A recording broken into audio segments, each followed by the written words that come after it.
ہم قرآن اور حدیث نہیں سکھائیں گے تو یہ امانت میں خیانت ہوگی، اللہ کے ہاں یہ پکڑ ہو جائے گی۔ اللہ یہ کہے گا کہ اولادیں دی گئی تھی، یہ اولاد بلکہ خود کہے گی کہ ہمارے بتایا ہی نہیں تھا کہ ہمیں قرآن اور حدیث سے بھی جڑنا ہے۔ یہ آج جو ہماری نوجوان جو بچے آج گلیوں میں کوچاؤں میں گھوم رہے ہیں نا، جنہیں ہمیں پرواہ نہیں ہے کہ ان کی تربیت کیسی ہو، انہیں کیا سکھایا جائے، انہیں قرآن سکھایا جائے، انہیں حدیث سے جوڑا جائے، یہ ہمارے لیے مغفرت کا ذریعہ بنے، ہماری آنے والی نسلوں کے لیے یہ ہدایت کا ذریعہ بنے۔ ہمارے مرنے کے بعد میں یہ قرآن کریم ہمارے لیے پڑھے، یہ ہمارے مرنے کے بعد میں ہمارے آباء و اجداد کے ثواب کے لیے یہ قرآن پڑھے۔ آج ہم بیکار سمجھتے پھرنے دے، پھر رہا کوئی بات نہیں ہے، ٹہلنے دے، بچہ ہے، اب یہ بچہ ٹہل رہا ہے، دین سے دور ہے، تعلیم سے دور ہے، قرآن اور حدیث سے دور ہے، تو بڑا ہو کر بھی یہ قرآن اور حدیث سے دور ہی رہے گا۔ اب پھر ڈنڈا لے کے کیا ہوتا ہے جب بالغ ہو جائے بچہ، چل میں نماز پڑھ لے، اب کہاں سے نماز پڑھ لے گا جی، اب کہاں سے پڑھ لے گا؟ چھوٹا تھا تو آپ یہ سوچ رہے تھے چل چھوٹا ہے گھومتا رہنے دے، کوئی بات نہیں ہے، اب تو اسے ہوا لگ گئی، خوشبو لگ گئی گلیوں کی، خوشبو لگ گئی چوراہوں کی، خوشبو لگ گئی عیاشیوں کی، مبتلا ہو گیا عیاشیوں میں۔ آج کے بچے بالغ ہونے سے پہلے بالغ ہیں، کیوں؟ کیونکہ انہیں جو ہے جو ان کی صحبتیں ہیں وہ بری ہو گئی ہیں۔ بولے اب آپ اگر اسے یوں کھینچیں چل بے چل چل چل مسجد کو چل، نہیں آنے کا، کیوں؟ کیونکہ کمی مجھ سے پہلے سے ہی ہو گئی ہے۔ اسی لیے اپنے بچوں کی اللہ کا واسطہ تربیت اچھی کریں گے، قرآن اور حدیث سے جوڑیں، دین سے جوڑیں اپنے بچوں کو، مدرسوں سے، مسجدوں سے، مکتبوں سے جوڑے، قرآن کریم پڑھائیں۔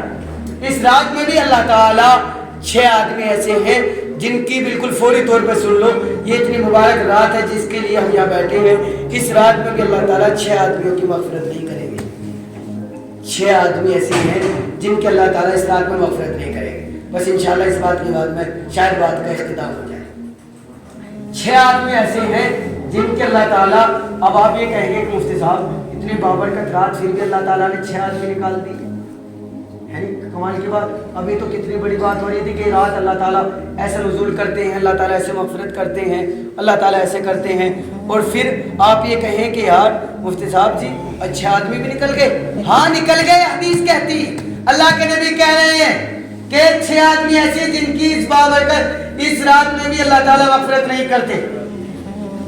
6 آدمی، سب سے پہلا آدمی جس کی اللہ تعالیٰ اس رات میں بھی مغفرت نہیں کریں گے، سب سے پہلا آدمی ہے شرابی، شراب پینے والا، جسے میں اور آپ بالکل کچھ بھی نہیں۔ شراب پینے والے کو حدیث میں آتا ہے 2 گناہ ایسے ہیں جن کا جو آدمی مسلمان جب کرتا ہے نا 2 گناہ، ایک تو زنا اور ایک شراب۔ جب آدمی زنا کرتا ہے نعوذ باللہ، یا جب شراب پیتا ہے انسان، تو اس کے قلب سے اللہ تعالیٰ ایمان کو نکال لیتا، اس کے قلب سے ایمان کو نکال لیتا ہے اللہ تعالیٰ۔ اور حدیث میں آتا ہے کہ اس کے سر کے اوپر، اس کے چاروں طرف ایمان اللہ نکال لیتا ہے، وہ سائے کی طرح ڈاماڈول ہوتا رہتا ہے، ایمان اس کے چاروں طرف گھومتا رہتا ہے۔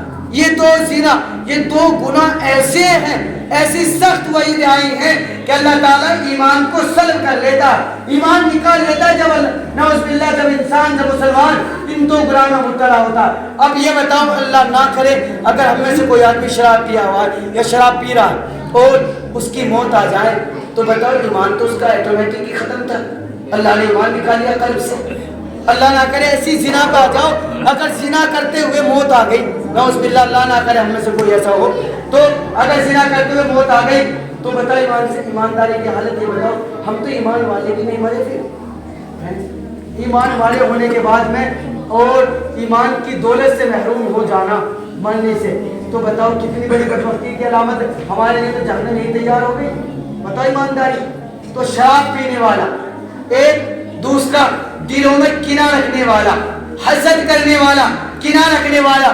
آپ سب آدمی بیٹھے ہیں یہاں، سب ہیں، ہماری جو آج جو اصل وجہ ہے، ہم سب بیٹھے ہیں یہاں، آج جو ایک دوسرے سے تانا شاہی کا معاملہ ہے، نفسا نفسی کا معاملہ ہے، بھائی بھائی سے نہیں بول رہا، ماں باپ اولاد سے نہیں بول رہی، اولاد ماں باپ سے نہیں بول رہی، دلوں میں کناں ہے، فلاں نے چھوڑ دیا، فلاں چھوڑ دیا، یار یہ آدمی ایسا ہے، یہ فلاں ہے، یہ فلاں ہے، یہ فلاں ہے، یہ فلاں ہے، یہ یوں ہے، آپس میں ایک دوسرے کے لیے کناں، مفتی صاحب فلاں ہے، مفتی صاحب نے یوں کر دیا، فلاں صاحب نے یہ سب چیزیں اگر ہم دل میں اپنے ماں باپ یا اپنے بھائی بہن یا رشتے دار یا پڑوسی کسی کے لیے بھی کنا رکھیں گے تو آؤ اس رات کی برکت، اس رات کی خلاصی سے ہم محروم ہو جائیں گے میرے بھائی.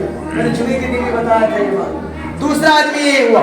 تیسرا آدمی یہ ہوا قطع تعلق کرنے والا، یعنی بول چال کو چھوڑ دینے والا، جو آج عام ہو گیا ہے. بھائی کی بھائی کے آپس میں لڑائی ہو جائے، 3 دن نہیں بول رہے، 10 دن، کئی سال ہو گئے.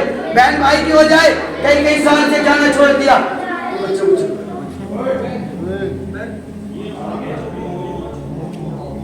تو تیسرا آدمی کون ہے؟ قطع رحمی کرنے والا. قطع رحمی کرنے والا یعنی تعلق کو توڑنے والا، نہ بول چال بند کرنے والا. اس کو تو خود اللہ کے نبی نے کہا لا يدخل الجنت قاطع، کہ رشتے توڑنے والا، قطع تعلق کرنے والا جنت میں داخل نہیں ہوگا. سن لو، جو آپس میں ایک دوسرے کی جا کے چغل کھول کے کر دیا، کہاں رشتہ کر دیا، وہ تو آدمی ایسے، وہ تو پھلا ہے، اس کا تو کھانے کو دینا ہے، اس کو تو رات دینا، چھوڑ بڑا. تو تعلق تڑوا دیے، رشتے تڑوا دیے، برباد کر دیا گھروں کو. آپس میں بول چال چھوڑ دی، بند کرنی، آپس میں بولنا چھوڑ دیا. بہن سے لڑائی ہوئی، سالوں سال جانا چھوڑ دیا، ماں باپ سے بولنا چھوڑ دیا.